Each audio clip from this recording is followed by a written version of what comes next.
Hello friends, learning English class की एक special episode how to start speaking English में मैं विवेक जोशी आपका स्वागत करता हूं। आज का यह सब्जेक्ट हम सभी के लिए इंटरेस्टिंग है। Everyone want to speak English but how don't know. हर व्यक्ति इंग्लिश बोलना चाहता है किंतु उसे पता नहीं है शुरुआत कैसे करें, इंग्लिश की शुरुआत कैसे हो, कहाँ से करें। और उसकी एक ही समस्या आती है, hesitation, lack of confidence. Hesitation और लैक ऑफ कॉन्फिडेंस के कारण वह व्यक्ति अंग्रेजी नहीं बोल पाता है। हम यहाँ पर उन दोनों समस्याओं का समाधान करने वाले हैं ताकि व्यक्ति अपनी बात को खुलकर इंग्लिश में पेश कर सके। Every parent wants their kids speak English but can't. हर माता पिता चाहते हैं कि उनका बच्चा अंग्रेजी बोले किंतु वह बोल नहीं पाता है। उसका रीजन उसमें हेजिटेशन होता है, उसका सपोर्ट नहीं मिलता है। तो प्रत्येक माता पिता को अपने बच्चों को मोटिवेट करना चाहिए और सपोर्ट करना चाहिए ताकि बच्चा खुलकर इंग्लिश बोल सके। और यही चीज हम आज यहाँ सीखने वाले हैं।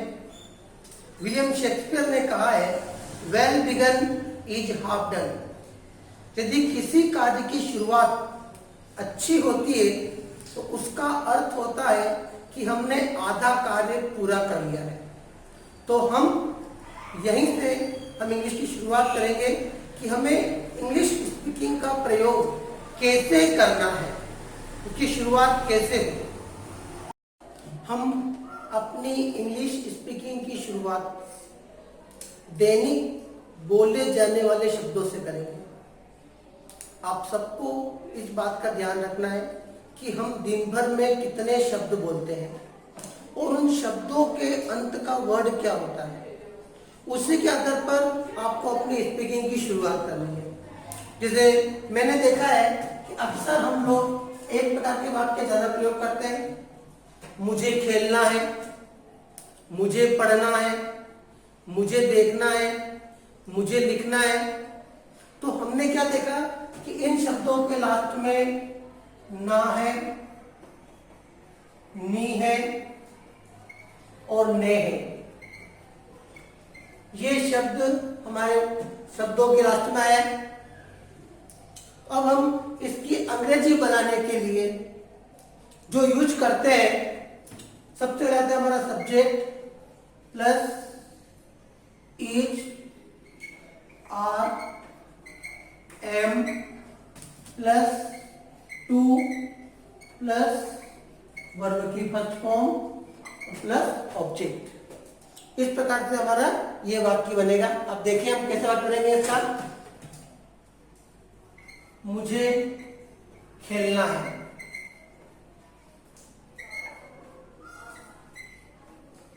हमने वाक्य लिखा मुझे खेलना है, आखिरी में ना शब्द आ रहा है, इसको बनाएंगे I am to play. I am to play, ये हमारा पहला वाक्य हो गया। उसी प्रकार से देखिए, तुम्हें मेरी मदद करनी है, तुम्हें मेरी मदद करनी है। तो you are to help me. तो इस प्रकार से जितने वाक्य आप बोलते हैं उन सब की इंग्लिश आप इसी प्रकार से बनाओगे। जिन शब्दों के अंत में ना है, नी है, ने है आ रहा है, उन्हें आपको subject is, are, am, to plus verb की फर्स्ट फॉर्म। मैं आपको लिखना नहीं, सिर्फ बोलने का तरीका बता रहा हूं कि आई के साथ एम लगाना है, ही, शी, इट और किसी भी एक नाम के साथ आपको ईज लगाना है। और वी यू दे के साथ आर लगाना है और टू का प्रयोग करना है। तो ये हमारा हुआ पहला तरीका। तो जब भी नाम वाले शब्द बोलेंगे इस प्रकार से अंग्रेजी में उसको बोलेंगे। अब हम इसके दूसरे तरीके पर ध्यान लगाते हैं कि हम इसके अलावा और क्या शब्द बोलते हैं। यस, नंबर 2 पर देखते हैं। हम जो वाक्य बोलते हैं उनमें सबसे ज्यादा प्रयोग करते हैं रहा है, रही है, रहे हैं, क्योंकि हम उन शब्दों का प्रयोग ज्यादा करते हैं जो हम नियमित कार्य कर रहे हैं, वर्तमान में जो कार्य कर रहे हैं। कोई बुला रहा है तो क्या करें, मैं खेल रहा हूं, मैं टीवी देख रहा हूं, मैं पढ़ रहा हूं, मैं बात कर रहा हूं। तो हम इस वाक्य को इस प्रकार से यहां पर यूज करेंगे। जिन शब्दों में हम रहा है, रही है और रहे हैं का प्रयोग कर रहे हैं, उसके लिए हमें सबसे पहले subject plus is are am plus verb में आईएनजी। आप जानते हैं वी का अर्थ होता है वर्ब, क्रिया, जो कार्य कर रहे हैं वो। उसके बाद ऑब्जेक्ट। अब जैसे किसी ने जवाब दिया मैं अंग्रेजी सीख रहा हूं,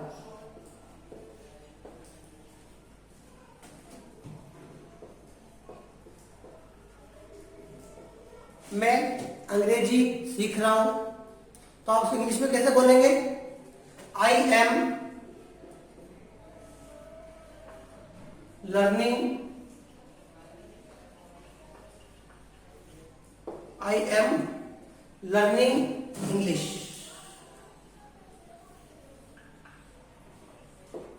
आई एम लर्निंग इंग्लिश।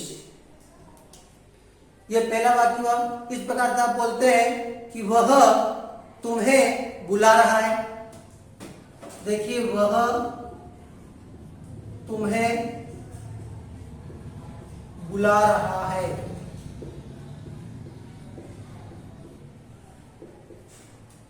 तो ही इज कॉलिंग यू। वह तुम्हें बुला रहा है, ही इज कॉलिंग यू। इस प्रकार से आप रहा है, रहे हैं, रही है वाले वाक्य का प्रयोग करेंगे और यह हमारे दैनिक जीवन में बहुत ज्यादा प्रयोग में आते हैं। देखिए ना आप लोग एक बार। इसके बाद हम नंबर 3 की ओर जाते हैं कि हम तीसरे पर किस प्रकार के वाक्यों का प्रयोग करते हैं। आप उनको ध्यान लगाइएगा। यस, 2 प्रकार के वाक्य हमने देख लिए। अब हम तीसरे प्रकार का वाक्य जो सबसे ज्यादा बोलते हैं हम उसका प्रयोग करते हैं। उसमें क्या आता है, मैं रोज नहाता हूं, मैं स्कूल जाता हूं, मैं तुम्हारी मदद करता हूं, मैं बाजार से सामान लाता हूं, वह मेरे साथ खेलता है।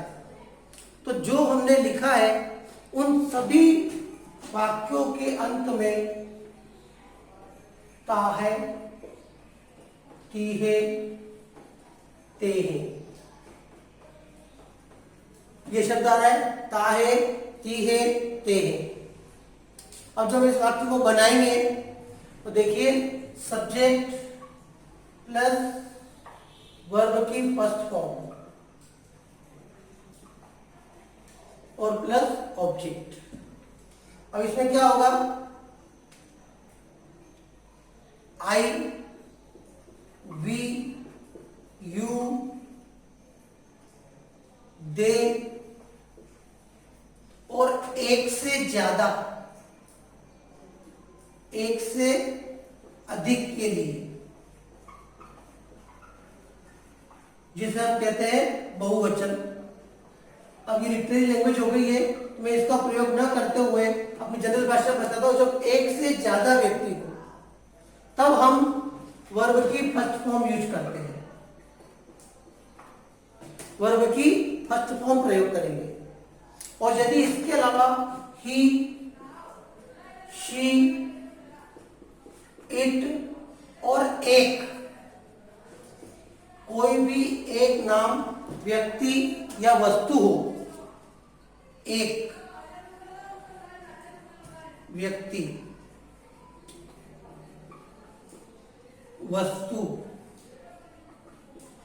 किसी भी चीज के लिए वर्ब की फर्स्ट फॉर्म में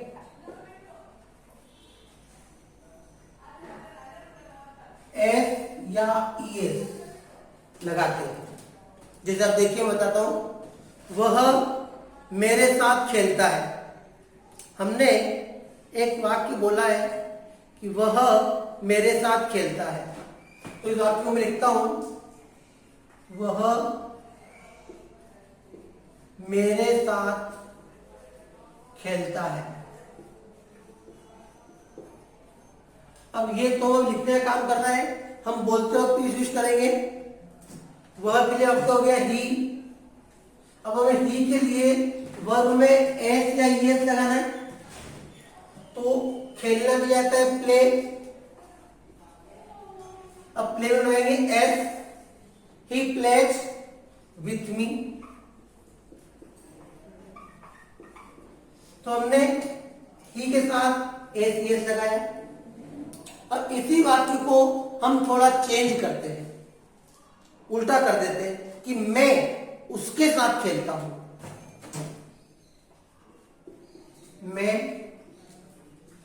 उसके साथ खेलता हूं।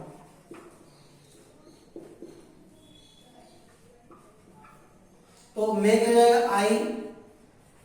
अब आई के साथ हमें सिर्फ वर्ब की फर्स्ट फॉर्म लगाना है और कुछ नहीं जोड़ना है। तो आई प्ले विथ हिम। ये हमने आपको एग्जांपल दिखाया है। इस प्रकार से वी मतलब हम, यू तुम, और दे मतलब वे। इसी प्रकार से शी, इट, और इसकी प्रकार से इसका हम यूज करेंगे। तो हमें ये तीन तरह के वाक्य समझ में आ गए हैं। हमें इसी प्रकार से इनका यूज करना है और इंग्लिश बोलने की प्रैक्टिस करनी है। देखिए, सामान्य रूप से हम इन प्रकार के वाक्यों का भी अपनी स्पीकिंग में ज्यादा प्रयोग करते हैं। जैसे यह मेरा दोस्त है, वह मेरे पिता है, यह मेरा स्कूल है, मैं घर पर हूं, मुझे भूख लगी है। तो इसमें हम वर्ब का प्रयोग तो करते ही नहीं, और वाक्य भी सिंपल है और प्रयोग में ज्यादा आता है। तो इसे उपयोग करने के लिए हम देखते हैं subject plus is are am plus object. अब जैसे अपन ने लिखा है एग्जाम्पल के लिए, मुझे भूख लगी है, जो लगभग डेली हम यूज में करते हैं। मुझे भूख लगी है, हम रोज बोलते हैं शब्द को। I am hungry.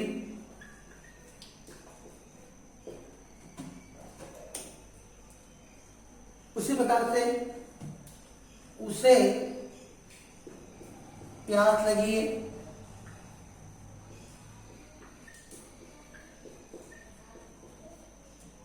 उसे प्यास लगी है। He is thirsty.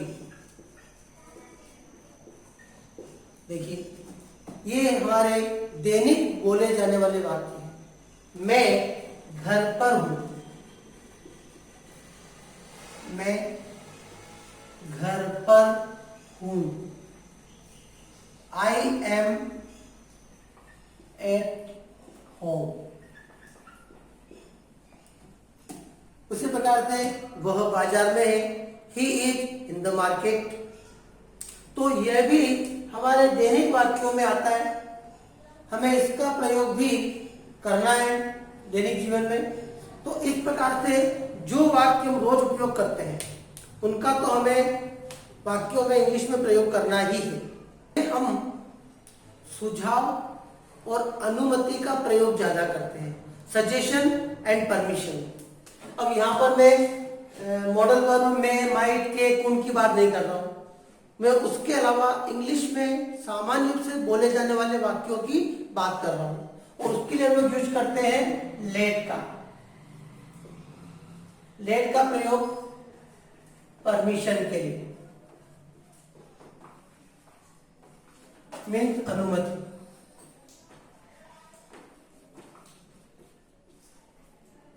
हम लेट का प्रयोग यहां पर पहले अनुमति के लिए करते हैं, परमिशन के लिए।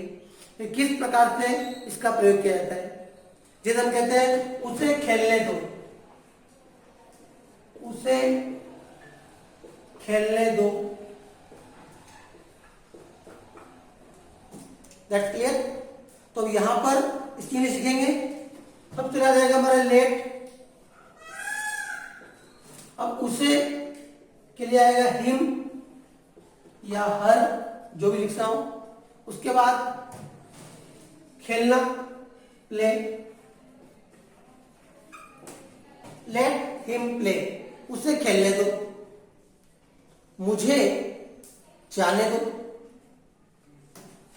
स्पीकिंग में मैं हिंदी में कहूंगा मुझे जाने दो, तो उसे आप अंग्रेजी में किस प्रकार से व्यक्त करेंगे, लेट मी गो, लेट मी गो, मुझे जाने दो। उसे यहां आने दो, उसे यहां आने दो। तो लेट हिम कम हियर। तो ये हमने देखा, लेट का प्रयोग जब परमिशन के लिए होता है तब हम लेट के बाद जो भी है उसे, मुझे या हिम, इन शब्द का प्रयोग कर लेते हैं। क्लियर। अब हम इसी लेट का प्रयोग सजेशन के लिए करते हैं।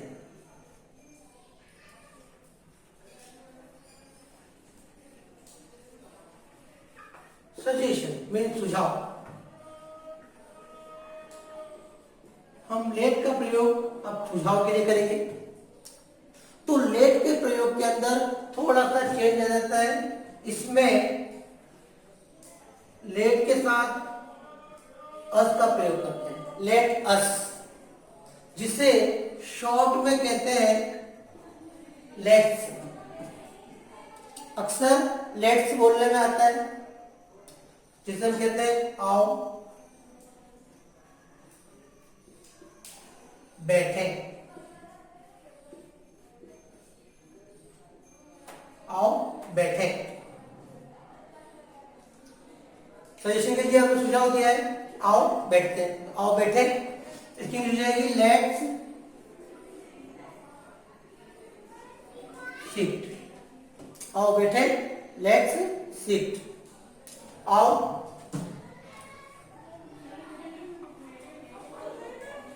देखें।